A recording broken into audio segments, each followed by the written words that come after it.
bonded as neighbors over being pregnant at the same time, so we were friends from day one. When Isaac's family upgraded to a nicer apartment building, mine followed.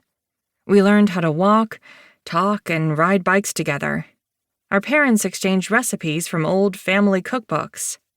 The Elliotts taught the Bermans all about hot dish, and the Bermans showed the Elliots how to make matzo ball soup and challah.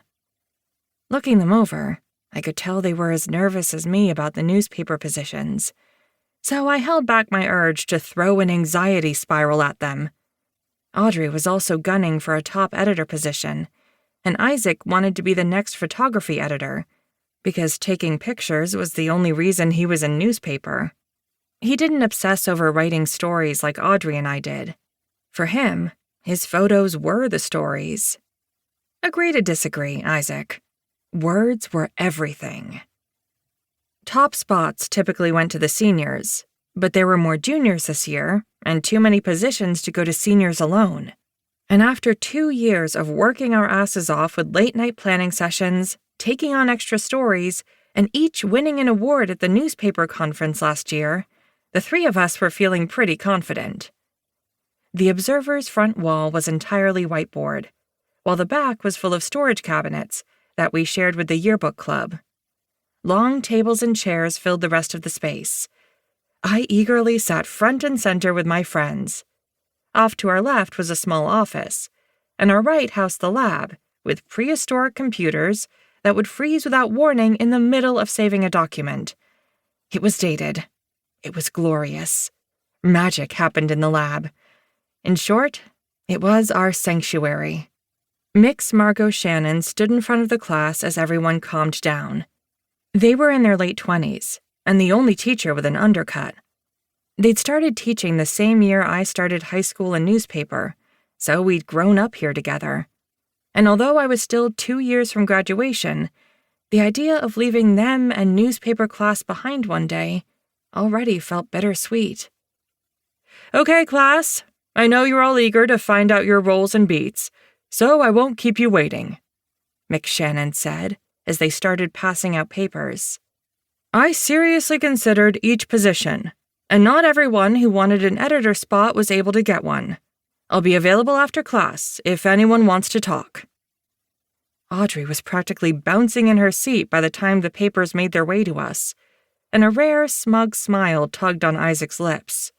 They were shoo-ins for top spots, and I wasn't even a little surprised when I saw opinion editor next to Audrey's name and photography editor next to Isaac's. But as I got to the bottom of the editor list, I realized Mick Shannon's mistake. I wasn't on it. How was that possible? My eyes trailed down the page until they locked on my assigned beat for first semester. Volleyball. Audrey's and Isaac's faces were a mix of excitement, confusion, and empathy. They knew how big a deal this would be for me.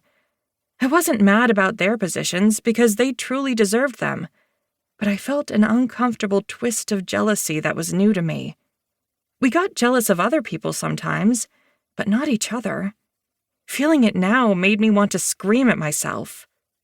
Mick Shannon explained the importance of everyone having a part to play to make a newspaper successful, but I tuned them out and stared daggers at the list. Volleyball beat. I'd never played the sport outside gym class, and I hated it. Okay, I miraculously had a killer serve, but I'd never dive or jump for a ball. And the team was full of girls who had some kind of cult-like friendship. Volleyball beat. Jordan Elliott. This was my nightmare. I took Mick Shannon up on their offer to talk after class, since it was the last period of the day and I had nowhere to be, and because I wouldn't be able to sleep tonight without answers. I was still hoping there'd been a mistake, but I knew I was wrong the moment Mick Shannon said, "I'm sorry, Jordan, but it wasn't a mistake." I huffed a sigh, fighting with myself to stay calm, despite still wanting to burst into tears or yell. I don't understand. I thought I'd crushed it these past 2 years. Oh, you totally crushed it, Mick Shannon.